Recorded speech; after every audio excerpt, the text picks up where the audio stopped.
मोठी बातमी समोर येते ती म्हणजे पुण्यातूनच राष्ट्रवादीचे गौरव घुले हे उमेदवार देखील विजयी झालेले आहेत। राष्ट्रवादी काँग्रेसच्या गौरव घुले यांचा विजय झालाय। दंड थोपटतायत। विजय मिळवल्यानंतर गुलाल उधळला जातोय। भाजपचे महेंद्र सुंदेंचा त्यांनी पराभव केलेला आहे। भाजपच्याच उमेदवाराविरुद्ध लढून राष्ट्रवादीच्या या उमेदवाराने विजय मिळवलेला आहे। गौरव घुले पुण्यातून राष्ट्रवादीचे उमेदवार विजयी झालेले आहेत आणि घुलेंचा विजय झाल्यानंतर त्यांच्या कार्यकर्त्यांनी खांद्यावर घेत त्यांची मिरवणूक काढली। बघा, पुणे महापालिकेवर भाजपची सत्ता कायम आहे। मोठी बातमी आहे पुण्यातून। मध्यवर्ती भागातील बहुतांश भागात भाजपचा झेंडा आहे।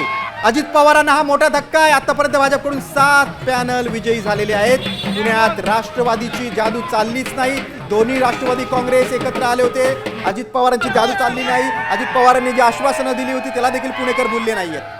मध्यवर्ती भागातील बहुतांश भागात भाजपचा झेंडा आहे। पुणे महापालिका पुन्हा एकदा भाजपच्याच ताब्यात येणार आहे हे चित्र स्पष्ट झालेलं आहे। पुणेकरांना अजित पवारांनी अनेक आश्वासनं दिली होती। मेट्रोचा मुद्दा असो किंवा मग रस्त्यांचा मुद्दा असो, यावर अनेक टीका देखील झाल्या होत्या। मेट्रोच्या मुद्द्यावर अजित पवारांच्या टीका झाल्या होत्या। सत्ताधारी पक्षानेच नाही तर त्यांच्याच मित्र पक्षानेही टीका केली। मेट्रो आणि बसचा मोफत प्रवास देऊ असं अजित पवारांचं आश्वासन होतं।